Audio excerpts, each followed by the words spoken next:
네, 지금부터 질서 위반 행위 규제법을 보겠습니다.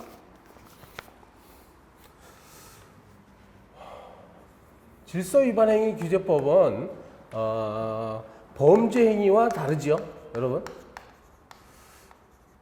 이 두 가지는 일단 법을 위반한 행위라는 점에서 공통점이에요. 법을. 그런데 법을 중대하게 위반하면 우리는 그걸 범죄 행위가 될 수도 있습니다. 이 범죄 행위에 적용되는 제재를 형벌이라고 부르죠. 형벌. 만약에 행정법규에 위반한 범죄 행위다. 그럼 앞에다가 행정이란 말을 붙여서 행정법규를 위반했으므로 제재가 들어가는 형벌이다 해서 행정형벌이에요. 그런데 이것은 범죄 행위가 아니고 단지 요 질서 있죠. 사회 질서를 약간 이제 위반했다 해서 여기에 적용되는 것은 질서벌입니다. 질서벌. 그리고 행정법규를 위반한 경우 특히 앞에다가 이제 행정질서벌이라고 붙이는 겁니다. 그리고 행정질서벌은 실정법상으로 과태료라고 보통 불려집니다. 그래서 행정질서벌 과태료. 행정형벌을 규정하고 있는 것들은 각종 행정법, 그러니까 그 법원이 뭔가 하니 법적 근거는 각종 행정법규, 그리고 이것이 형벌이기 때문에 형법에 총칙 파트가 적용됩니다. 그리고 이 범죄자들을 처벌하는 그런 절차는 형사소송법이 적용되는 것이에요. 법원이에요. 그래 행정질서벌의 대표적인 법원이 바로 이거지요. 그죠? 질서 위반 행위 규제법이다. 네. 과태료와 관련된 일반법을 얼마 전에 몇 년 전에 만들었습니다. 몇 년이 아니죠. 벌써 꽤 오래됐네요. 지금 시기적으로 보면 이제 뭐 6년, 8년 되는데 2008년에 제정됐으니까 꽤 오래됐습니다. 질서 위반 행위 규제법. 자, 봅니다. 행정질서벌은 행정법상의 의무 위반에 대한 제재로 과태료를 과하는 경우를 말합니다. 행정형벌이라는 것은 원래 직접적으로 행정 목적과 사회 공익을 침해하는 경우에 과해지는데 이 행정질서벌은 행정상의 질서에 약간의 장애를 줄 위험성이 있는 정도.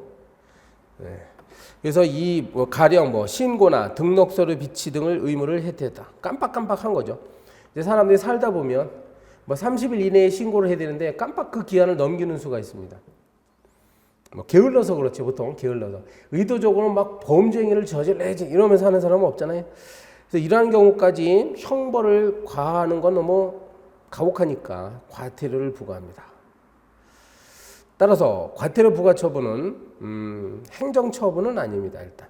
그래서 행정소송으로 다투는 것은 아니고 이제 지금 보게 되는 이 질서위반행위 규제법상에 어떤 재판 절차가 따로 있어요. 과태료 부과에 불복하는 경우 거기에 거기에 따라서 대항할 수 있는 그 절차에 따릅니다. 자, 그리고 형사법에 적용이 없죠. 괄호 2번. 이건 형벌이 아니기 때문에 형사소송법이나 형법에 적용이 없습니다. 자, 법적 근거는 일반법으로서 이제 조금 있다가 본격적으로 공부하는 질서위반행위 규제법이 있고, 그리고 개별 법률이 구체적인 종료 내용은 개별 법률에 또 적용될 수 있습니다. 규정될 수 있어요. 과태료와 관련해서 다른 법에 규정이 없는 거는 지금 질서위반행위 규제법이 적용되고요. 과거에는 비송사건절차법이라고 있어요. 현재도 있지만 이 질서위반 행위가 비송사건절차법이 적용되는 게 아니라 원칙적으로 이제는 이 법이 적용됩니다. 그리고 과거에 비송사건절차법에 의해서 처리될 당시와 현재에 처리되는 이 절차, 특히 불복 절차 부분에서는 좀 많은 변화가 일어났었어요. 제가 거기 밑에 참고로 자료를 박스 안에다가 써놨습니다. 내용은 좀 많은데 한번 읽어보실 필요는 있어요. 간단히 좀 보면요. 동그라미 1번에 이 질서벌은 형벌이 아니니까 형법 총칙 규정이 적용되지 않습니다. 그리고 죄형 법정주의 동그라미 2번. 죄형 법정주의가 적용되느냐 여부에 대해서는 이건 죄형 법정주의라고 이름을 붙이면 안 되죠. 왜냐하면 형벌이 아니기 때문에. 다만 법정주의, 질서 위반 행위 법정주의를 규정하고 있습니다. 법률의 규정이 없고서는 과태료를 부과할 수 없다예요. 그리고 동그라미 3번 고의 또는 과실을 요하는가 문제가 예전부터 판례상으로 문제가 됐었어요. 예전에는 어떤 판례는요, 고의 또는 과실이 없어도 과태료를 부과할 수 있다라고까지 했었습니다. 그런데 이번 이 법률은 그냥 명시적으로 고의 또는 과실에 의하지 아니하고는 과태료를 부과할 수 없다라고 해버린 거야, 그냥. 그렇죠? 자, 질서 위반 행위 고의 또는 과실이 필요하다는 얘기예요. 그 다음에 2번에서 이러한 행정질서벌 과발 절차의 문제. 예전에는 이원적으로 이루어졌어요. 그 지방법원이 비송사건 절차법에 따라 결정으로 부과하는 방법이 있었고, 이의제기가 있으면 또 비송사건 절차법에 의해서 과태료 부과를 한다. 뭐 이런 방식이 있었는데, 동그라미 2번처럼 문제점.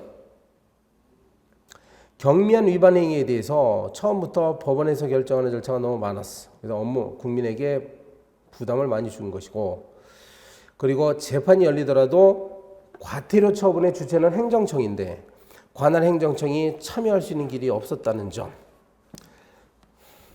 그리고 단속 행정청이 법원에 통과하지 않게 되면 재판이 열리지 않으니까 과태료 제도의 실효성이 크지 않았다는 점. 그리고 지자체장이 부과했었어도 이것이 재판에 가서 만약에 결정이 되면 그거는 국고, 즉 국가의 수입으로 잡혔다는 점. 여러 가지 문제점이 있습니다. 그래서 현재 동그라미 3번 이 법률은요, 이 과태료 부과 절차를 이제 일원적으로 규율하기 시작합니다. 그래서 사전 통지, 의견 제출 절차 도입했고, 행정청도 신문기일에 출석해서 의견을 진술할 수 있도록 했고, 지방자치단체장이 집행을 위탁받으면 그 수입은 지자체의 금고로 들어가도록 되어 있습니다. 자, 괄호 2번은 특별히 이제 지방자치법 규정이 거기 소개가 되는데요. 지자체는 조례로서 1천만 원 이하의 과태료를 정할 수 있습니다. 기억하시고요. 여러분 행정법 공부하실 때는 요거까지는 알고 계셨었죠? 1천만 원 이하 과태료. 그 다음에 이제 사기나 그 밖에 부정한 방법으로 사용료, 수수료, 분담금의 징수를 면하면 징수를 면한 금액의 5배 이내 과태료. 공공시설을 부정 사용한 자에 대해서는 50만 원 이하의 과태료까지 부과하는 규정을 조례로 정할 수 있습니다. 그런데 중요한 거는 이렇게 조례로서 과태료 부과 규정을 정했을 때 만일 그 이후에 불복 절차도 역시 지금 공부하고 있는 질서위반행위규제법으로 정합니다. 질서위반행위규제법이 정하는 바에 따릅니다. 그리고 과태료는 최소한 조례 형식으로 정해야지 지방자치단체는 규칙이라는 형식이 있다는 거 아시죠? 지방자치단체장이 자기의 사무 권한과 관련해서 정하는 규칙인데 규칙으로는 정할 수 없고 지방의원들이 만드는 조례에서 정합니다. 자, 139페이지. 139페이지 오른쪽에 질서위반행위규제법의 내용이라고 나오는데요. 내용.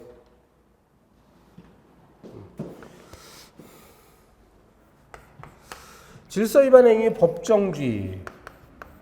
이렇게 되면 이게 20점짜리로 내기엔 조금 빈약하긴 한데 분량상으로는 다른 것과 합해가지고 낼 수도 있어요. 질서위반행위 규제 법정주의와 또 뭘 설명해라 이렇게 낼 수 있죠.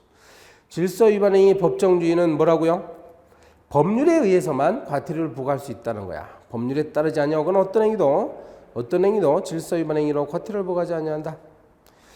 여기서 말한 질서위반행위란 법률상의 의무를 위반하는 경우도 있고요.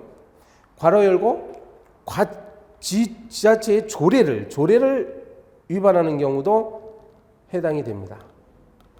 그러니까 법률을 위반하거나 아니면 조례를 위반하는 행위, 이것이 질서위반 행위로서 과태료의 부과 대상이 됩니다. 예전에 있었던 비송사건 처리법이 있었는데 과거에는 이 과태료 부과가 비송사건 처리 절차법에서 처리되는데 이제는 질서위반행위규제법에 의해서 적용됩니다. 그 법정주의 이야기를 할 때 이제 그 제외사항이 있으니까 그 박스 안에 있는 것들이에요. 대통령령으로 정하는 이건 공통점이죠. 그래서 사법상, 소속법상 의무를 위반해서 과태료를 부과하는 행위. 또 징계 사유에 해당해서 과태료를 부과하는 행위. 사법상, 소송법상. 여러분 민법이나 민사소송법 같은 데 들어가 보면 거기도 과태료 규정들이 있어요. 네, 과태료. 뭐 법인 등기를 제대로 뭐 2주 안에 안 했다거나 사무소를 이전했는데 2주 안에 신고를 하지 않았다거나 그럼 과태료를 막 부과합니다. 그런 거는 그 민법에 따라 처리가 됩니다. 또 민사집행법에 따라 처리가 되고요. 징계 사유에 해당한다는 말은요.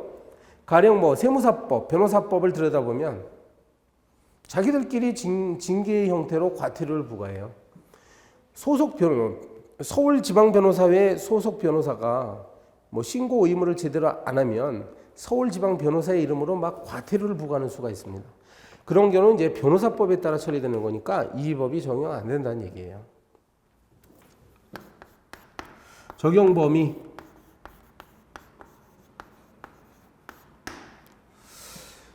자, 시간적으로 보면 첫 번째 이제 시간적 적용 범위죠. 원래는 어떤 행위를 할 당시에 그러니까 질서 위반 행위를 할 당시에 존재했던 그런 법, A라는 법이 있으면 이런 A라는 법이 적용되죠, 여기에. 그런데요, 질서 위반 행위 후에 이러한 A라는 법이 이제 개정이 됩니다. A라는 법이 개정돼 가지고 이러한 위반 행위가 더 이상 A법에 의해서 제재가 되지 않아. 그러니까 질서 위반 행위에 해당하지 않아. 그리고 그 과태료의 액수가 요 당시 법보다 경하게 변경되는 경우, 경하게. 이건 5만 원짜리였는데 이때는 5만 원짜리인데 일단 3만 원짜리. 경하게 변경되거나. 그다음에 이제 더 이상 질서 위반 행위로서 성립하지 않는다. 이게 구성되지 않는다. 성립하지 않는다. 이렇게 될 때는 변경된 법률을 적용합니다. 원래는 원칙이 법률 불소급 원칙이에요. 행위를 할 당시에 법이 적용돼야 돼요. 그러나 이렇게 변하면 상대방한테도 유리하게 변경됐기 때문에 이때는 소급해서 적용합니다. 바로 이거 있죠? 이거. A-법, 개정된 A-법을 이 위반 행위에다가 소급해서 적용합니다. 그리고요, 행정청의 과태료 처분이나 법원의 과태료 재판이 확정된 후에 또다시 그 행위가 질서 위반 행위에 해당하지 않을 때는 아예 집행을 면제합니다. 만약에요, 이 행위가 혹시 이제 이따가 재판 절차는 보는데 재판이 확정됐어. 뭐 2만 원, 그래죠. 이건 과태료 2만 원을 내야 된다. 이렇게 재판이 확정됐어.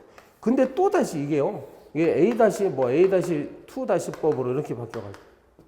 이게 더 이상 구성이 안 된다. 이렇게 되면 이 재판이 확정된 2만 원마저도 징수할 수 없게 됩니다. 요 시간적 적용 범위 아시겠죠? 그대로. 이거는 참고로요. 이거는 형법 1조에 나오는 내용이에요. 똑같아요. 형법에도 이렇게 되어 있습니다. 원래 형벌은 행위 시의 법률에 따라서 부과합니다. 그런데 행위가 있은 후에 법이 개정돼서 상대방에게 경하게 변경되었거나 더 이상 범죄의 구성 요건이 성립되지 않는다고 해당하지 않는다고 할 때는 경한 신법을 적용하도록 되어 있습니다. 그리고 재판이 확정되는데 그 형벌이 없어졌어. 그러면 면제합니다. 자, 이제 장소적 적용 범위가 있겠고요. 대한민국 영역 안에서 질서 위반 행위를 한 자에게 적용됩니다.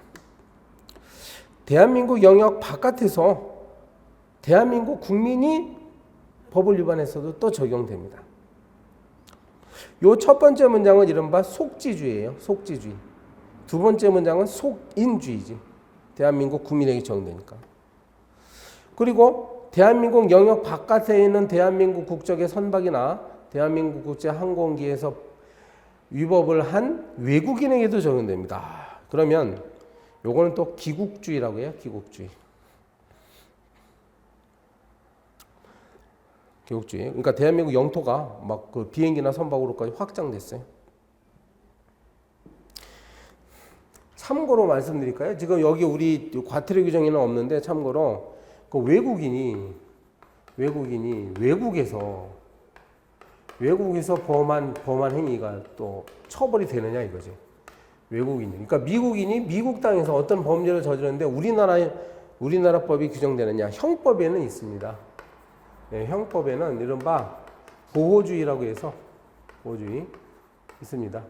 예를 들면 내란죄, 외환죄, 뭐 공문서와 관련된 거, 공인죄 이런 것들.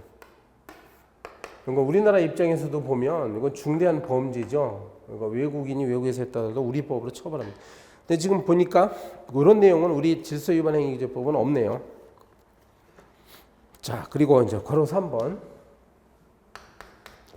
네, 고의 또는 과실 문제가 나와요.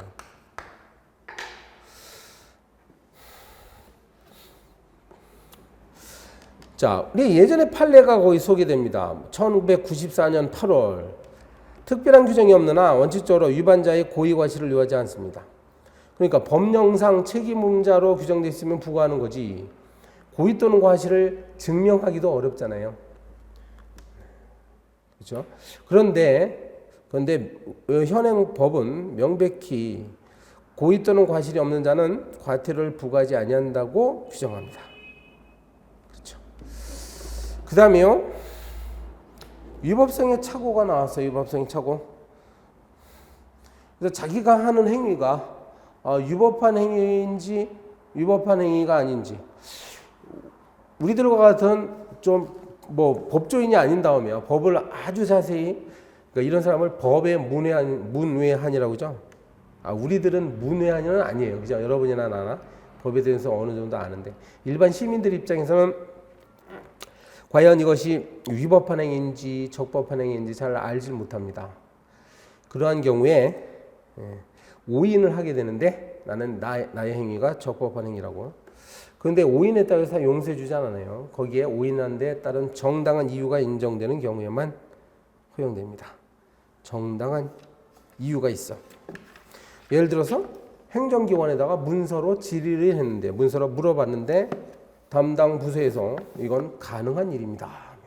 뭐 허용되는 일입니다. 이렇게 얘기하면 괜찮습니다. 거기에 정당한 이유에 속하는 거예요.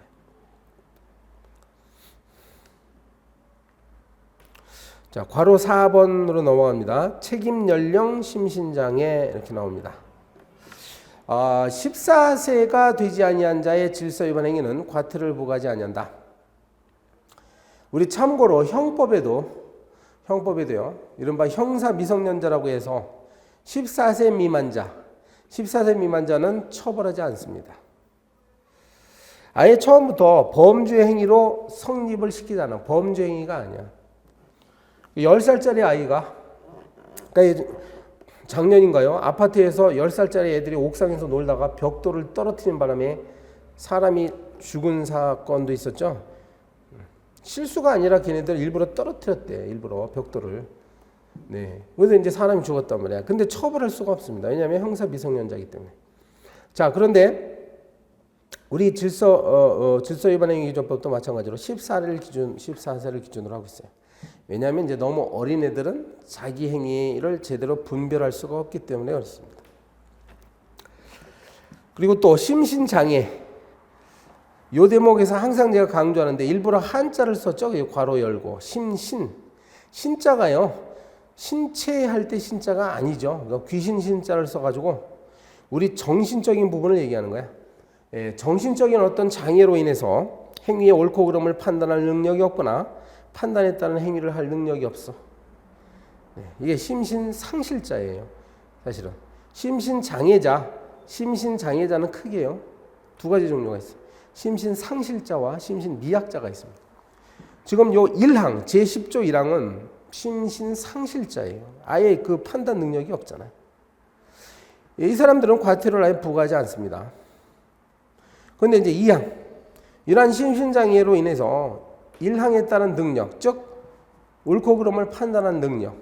자, 이것이 미약한 자 있죠. 심신미약자예요. 이러한 경우는 과태료를 감경한다. 즉 2분의 1로 깎아줍니다. 그러나 스스로 심신장애 상태를 일으켜 질서 위반 행위를 한 자에 대해서는 1항과 2항을 적용하지 아니한다는 얘기는 스스로 이러한 상태를 만든 자는 과태료를 부과한다는 얘기예요. 어떤 사람들은 어떤 사람들은 용기가 안 나니까 내가 술을 잔뜩 먹고서 요 위법한 행위를 하는데 용기가 도대체 안 나는 거야. 그래서 술을 마시면 좀 용기가 나겠지. 술을 잔뜩 마셔서 심신미약 상태를 만들어 놓은 상태에서 위법 행위를 하면 그 사람이 바로 여기 해당돼서 과태료를 부과합니다. 자, 그다음에 괄호 5번 법인의 책임.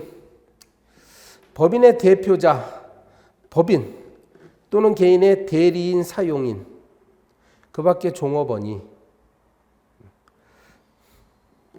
지금 말이 어렵죠? 이런 걸 문장으로 쓰려고 할 때 굉장히 어려운데 이게 법인이 있으면 법인. 그 다음에 그럼 개인. 자, 권리의 주체는 이렇게 법인 또는 개인이 권리의 주체예요. 우리 민법에서는 이걸 자연인이라고 했죠.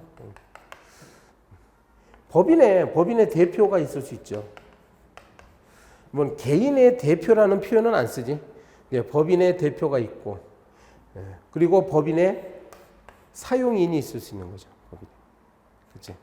사용인, 그다음에 대리인이 있을 수 있어요.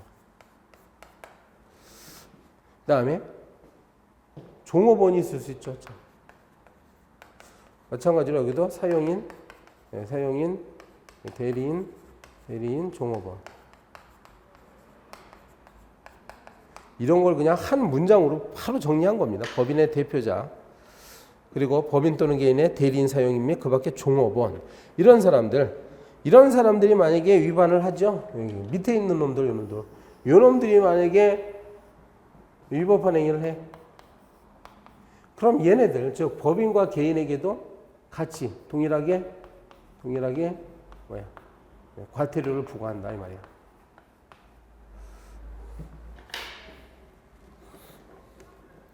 법인 또는 그 개인에게 어때요? 과태료를 부과한다. 이게 법인의 책임입니다. 이걸 양벌 규정이라고도 하고, 다만 문제점은 있어요. 무조건 얘네들이 잘못했다 가지고 얘네들한테 부과하는 거는 이른바 책임주의 원칙에 어긋난다는 강한 비판은 있습니다. 자, 괄호 6번에 다수인의 질서 위반 행위 가담. 두 사람 이상이 질서 위반 행위에 가담하게 되면 각자가 질서 위반 행위를 한 것으로 본다. 공동으로 합심해서 뭘 했으면 따로따로 과태료를 부과해야 돼요. n분의 1로 나누는 게 아닙니다. 그 다음에 신분에 의하여 성립하는 질서 위반 행위에 신분이 없는 자가 가담했다. 그러면 신분이 없는 자에 대해서도 질서 위반 행위가 성립합니다. 신분에 의하여 과태료를 감경 또는 가중하거나 과태료를 부과하지 아니한 때는 그 신분의 효과는 신분이 없는 자에게는 미치지 아니합니다. 신분이 없는 자에 대해서 가령 어떤 과태료가, 자, 공무원이라는 신분을 갖고 있는 사람에게만 적용되는 과태료가 있더라 이거지. 그럼 여기에 비공무원이 여기에 가담을 하면 얘네도 여기 과태료를 부과한다. 그렇죠? 그 다음에 두 번째는 그 밑에 있는 것은 어떤 과태료 규정이 신분 때문에 이것이 가중되거나 감경되는 그런 사항이다. 그러니까 어떤 과태료가 있는데 이것이 공무원인 경우는 더 가중되거나, 그러면 여기에 이제 비공무원이 여기에 가담하면 이러한 가중 감경되는 건 얘한테는 적용 안 한다는 거죠. 그렇지? 공무원인 얘한테만 적용한다는 거죠. 자, 그 다음에 괄호 7번 수개의 질서 위반 행위 처리. 하나의 행위가 두 개 이상의 질서 위반 행위에 해당한다. 그러면 각 질서 위반 행위에 대해서 정한 과태료 중 가장 중한 과태료를 부과합니다.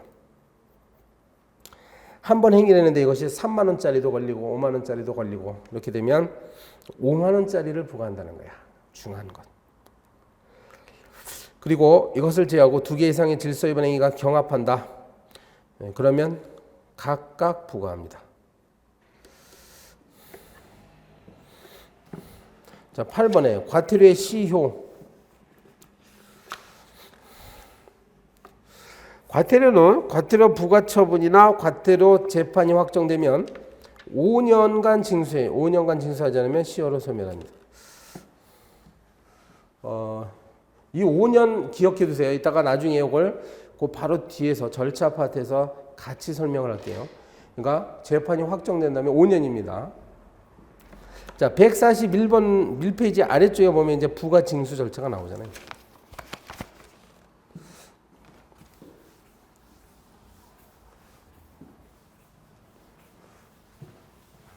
만약에 이거 아직 출제는 안 되는데 이제 언제고 나올 것 같긴 해요.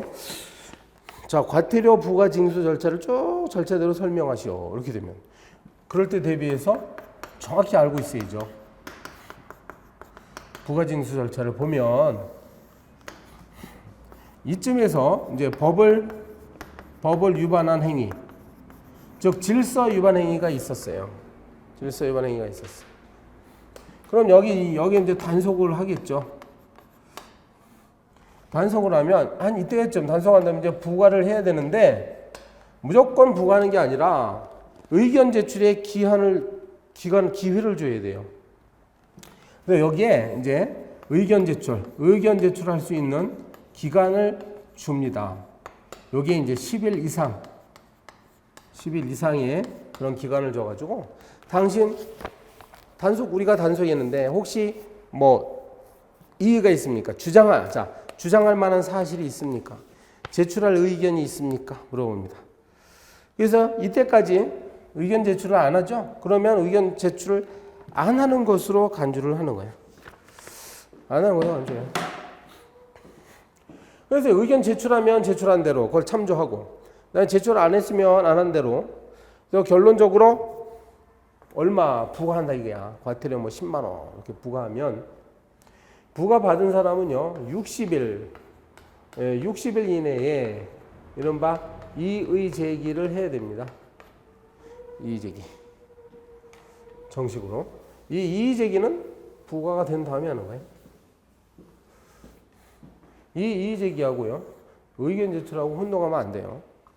그다음에 이의 제기하는 순간 이의 제기하게 되면 이제 이걸 단속한 행정청, 과태료를 부과한 행정청은 법원에다 통지하도록 돼 있어요. 법원에 통지하면 재판이 열리는 거죠. 그죠? 일정한 기간 동안에 이제 재판이 열립니다.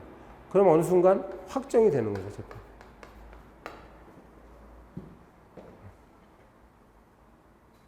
요게 절차라고 합니다. 아까 위에 박스 위에 보면 5년이 지나도록 징수를 안 하면 시효로 소멸한다고 했는데 그것은 이제 이거예요. 확정됐을 때. 이때부터 5년이란 얘기고 재판까지 안 가는 경우는 부과죠. 부과된 때로부터 5년. 이렇게 되면 뭐라고? 시효로 소멸합니다. 시효로 소멸한다는 얘기는 무슨 채권이 있다는 건데 이렇게 부과하거나 아니면 확정되면 국가는 지방자치단체 또는 국가는 이 사람에게 이 과태료 뭐 한 10만 원을 받을 권리가 생기는 거야. 그러니까 시효로 소멸했다는 표현을 합니다. 여러분 민법 시간에 배운 제척기간 있죠? 예. 행정법 시간에 배운 제척기간이 아니에요. 이거는 시효입니다. 자, 141페이지 밑에 책으로 보겠습니다. 과태료 부과 징수 절차. 행정청이 과태료를 부과하고자 할 때는 미리 당사자에게 대통령령으로 정하는 사항을 통지했죠. 그리고 10일 이상의 기간을 정해서 의견을 제출할 기회를 줘야 합니다. 이 경우 지정된 기일까지 의견 제출이 없어. 그러면 의견이 없는 것으로 본다고요. 자, 2번. 당사자는 의견 제출 기한 내에 행정청의 의견을 진술하거나 필요한 자료를 제출할 수 있어요. 만일 그 제출된 의견에 상당한 이유가 있으면 과태료를 부과하지 아니하거나 통지한 내용을 변경할 수가 있습니다. 괄호 2번. 과태료의 산정. 과태료를 산정해서 부과할 때, 부과하기 전에요. 질서 위반 행위의 동기, 목적, 방법, 결과. 질서 위반 행위의 당사자 태도와 정황이 어땠는지, 연령, 재산 상태, 환경, 그 밖에 필요하다고 인정하는 사유, 이것들을 고려해서 과태료 산정합니다. 그럼 이제 산정된 과태료를 뭐 부과하는 절차죠. 의견 제출 기간이 다 지나면 이제 산정해가지고 과태료를 부과한다고요. 가산금 규정도 있네요. 아까 제가 설명을 안 했는데 다음 페이지에 가면 이제 동그라미 2번. 만일 납부기한까지 과태료를 납부하지 않으면 납부기한을 경과한 날로부터 체납된 과태료에 대해서 100분의 5에 상당하는 가산금을 징수합니다. 가산금.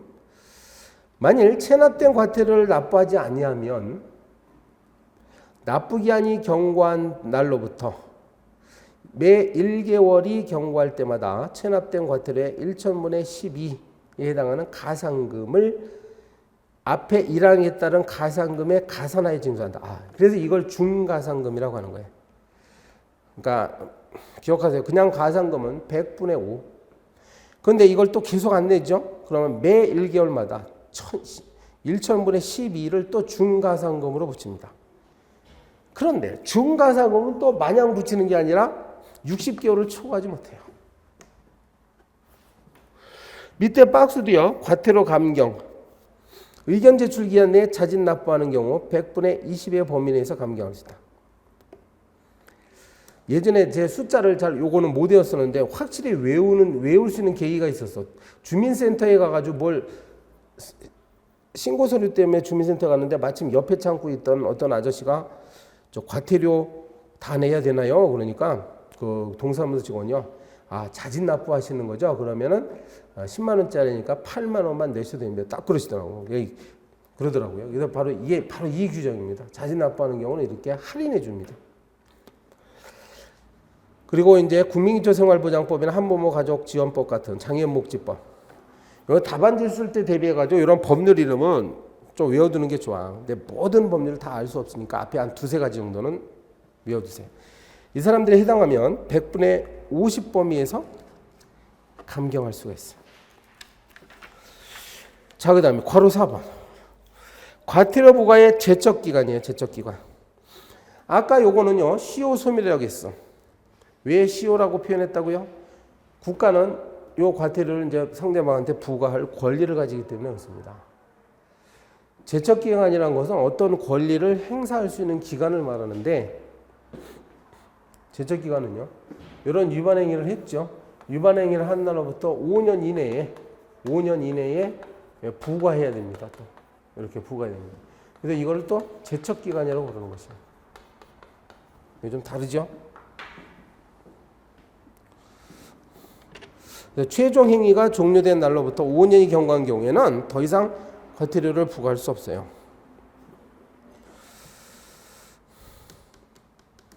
자, 괄호 5번 보시면 이의제기라고 나오잖아요. 이의제기. 과태료 부과 통지를 받으면 60일 이내에 서면으로 이의제기를 할 수가 있습니다. 여기서요. 이의제기를 할 수 있다라고 써놓고 이의제기가 있으면 그 과태료 부과 처분은 효력이 상실한다. 효력을 상실한다. 이 규정을 꼭 써야 돼요. 부과 처분은 효력을 상실한다.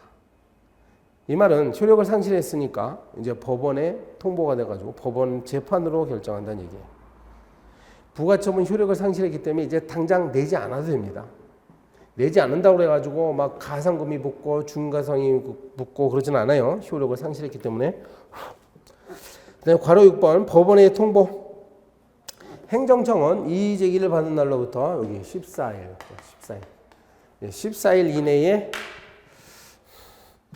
이에 대한 의견 그리고 증빙 서류를 첨부해서 관할 법원에 통보해야 됩니다. 다만 당사자가 이의제기를 철회했어. 그러니까 이의제기했다가 철회했어요. 없는 것으로 하자. 그 다음에 당사자 이의제기가 이유가 있어서 과태료를 부과할 이유가 없다라고 인정됐다. 네, 그럴 때는 그러지 아니하다. 괄호 7번에 상속재산 등에 대한 집행이 나옵니다. 당사자가 과태료 부과처분에 대해서 이의를 제기하지 아니한 채 60일이 지났어. 근데 그 이후에 사망했어요. 그러면 원래 그 사람한테 집행을 못하잖아. 사망했으니까. 바로 이제 상속재산에 대해서 집행합니다. 그러니까 상속인이 상속재산 갖고 있겠죠. 이 상속이란 개념은 민법상의 상속은 피상속인의 모든 권리와 의무를 승계하는 거예요. 이 국가에 대해서 이 사망하신 분은 과태료를 내야 할 의무가 있었죠. 그럼 이러한 의무를 상속인도 승계해서 따라서 상속 재산에 대해서 집행할 수가 있게 됩니다. 2번도요. 만약에 법인이 있죠. 이의제기를 하지 아니한 채 60일이 지났어. 그럼 확정된단 말이야. 그런데 그 이후에 법인이 없어지면 어떻게 됩니까? 법인이 소멸하면. 법인이 아예 소멸하면 뭐 어쩔 수 없는데 합병돼서 소멸하면. 그럼 이때는 그 소멸되지 아니한 법인이 있겠지. 존속한 법인 또는 새롭게 신설된 법인. 얘네들이 또 과태료 내야 합니다.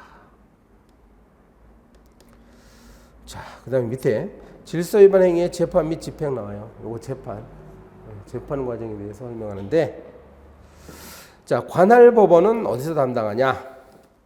특별한 규정이 없으면 당사자의 주소지의 지방법원 또는 그 지원의 관할로 합니다. 당사자의 주소지의 지방법원 또는 그 지원의 관할로 한다. 법원의 관할은 이의제기 사실을 통보할 때를 표준으로 하고요. 만일 자신에게 관할권이 없다고 인정되죠. 그러면 이를 관할법원으로 이송합니다. 자, 괄호 2번 심리. 이제 재판이 열리는 거예요. 그럼 법원은 일단 신문 기일을 열어서 당사자의 진술을 들어야 합니다. 당사자의 진술을 들어야 하고요. 법원은 검사의 의견을 구해야 한다. 이런 질문들이 이제 들어갔어요. 법이 만들어지면서. 왜 검사가 등장하냐 갑자기. 이 검사는요. 사람을 범죄자들 때려잡고 하는 사람 그런 역할만 하는 게 아니에요. 검사는 이른바 공익의 대표자입니다. 공익의 대표자. 그래서 공익의 대표자의 의견을 구합니다. 그러면 검사는 신분에 참여해서 의견을 진술하거나 서면으로 의견 제출할 수 있어요. 또 동그라미 2번 행정청이 출석할 수도 있습니다. 과거의 비송사건 처리 절차법에는 이러한 절차가 전혀 없었어. 이 사건의 과태료 사건의 당사자 중에 하나가 행정청이에요. 그러니까 단속을 했으니까. 법원은 행정청의 참여가 필요하다고 인정하면 신문기일에 출석해서 의견을 진술하게 할 수 있습니다. 행정청은 누구죠? 서울시로 말하면 서울시장이 행정청이에요. 그 다음에 종로구 그러면 종로구청장이 행정청이거든.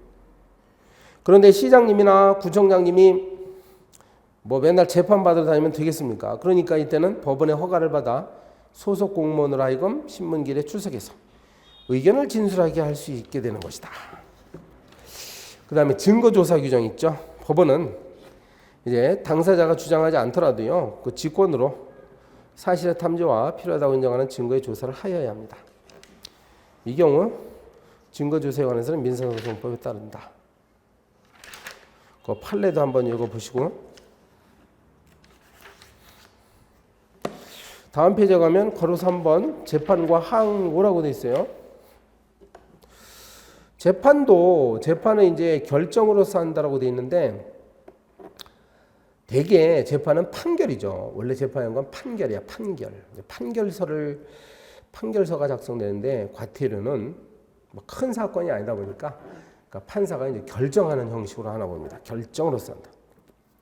그럼 이런 결정은 당사자와 검사에게 고지를 해야 이제 비로소 효력이 발생하는 것을 하고. 그럼 당사자와 검사는 과태료 재판에서 즉시 항고할 수 있습니다. 억울하다 그러면 즉시 항고. 아니면은 과태료가 뭐 너무 작다 이렇게 하면 항고할 수 있어. 그러면 항고는 집행정지 효력이 있습니다. 이 말은 과태료를 납부하지 않아도 되는 것이야. 그리고 항고 법원의 과태료 재판에는 이유를 적어야 돼요. 왜 어떠해서 이러한 결정을 내렸다. 이유를 적어야 되겠고. 네, 괄호 4번 과태료 재판의 집행. 과태료 재판은 검사의 명령으로서 집행합니다. 검사가 판사의 명령으로서 집행한다라고 객관식 시험에 나온 적이 있었어요. 판사가 아니라 검사의 명령으로서 집행합니다. 그렇게 쓰시고, 다음에 동그라미 2번처럼 과태료 재판 집행을 행정청에게 위탁할 수도 있어요. 그래서 행정청에 위탁해서 행정청이 만약에 과태료를 집행해버리죠. 강제 징수해버리면 그거는 지방자치단체에 수입으로 합니다. 괄호 5번에 보면 약식재판 나오는데요. 법원은 상당하다고 인정이 된 때에는 신문 없이 과태료 재판을 할 수 있습니다. 그렇게 되면 신문 없이 과태료 한다. 여러분 약식재판제도는 원래 형사소송법에 있는 제도예요. 벌금형 같은 거 받을 때 벌금형 받는 사람이 굉장히 많으니까 이거 전부 다 법원에 직접 출석해서 정식 재판을 받으면 법원의 업무 부담도 가중되고 국민도 불편하니까 약식재판제도가 있어가지고요. 문서를 그냥 집으로 보내면 자기가 여기에 승복하는 경우는 검찰청에 가서 돈을 내면 끝나는 거예요. 그게 약식재판입니다. 그러면 이것도 마찬가지로 과태료도 그러한 약식재판 절차가 있네요. 그래서 신문 없이 신문은 이제 당사자를 불러서 물어보는 거야. 신문 없이 과태료 재판을 할 수가 있습니다. 그럼 이게 약식재판인데 고지를 받은 날부터 7일 이내에 이의 신청합니다. 그러면 이의 신청을 하게 되면 다시 원래 이런 재판, 정식 재판으로 다시 넘어가는 거예요. 그죠? 그건 동그라미 3번에 나오죠? 이의 신청이 적법하다고 인정하면 약식재판은 그 효력을 잃습니다. 이렇게 되면 법원은 신문을 거쳐 다시 재판하여야 한다라고 되어 있는 거예요.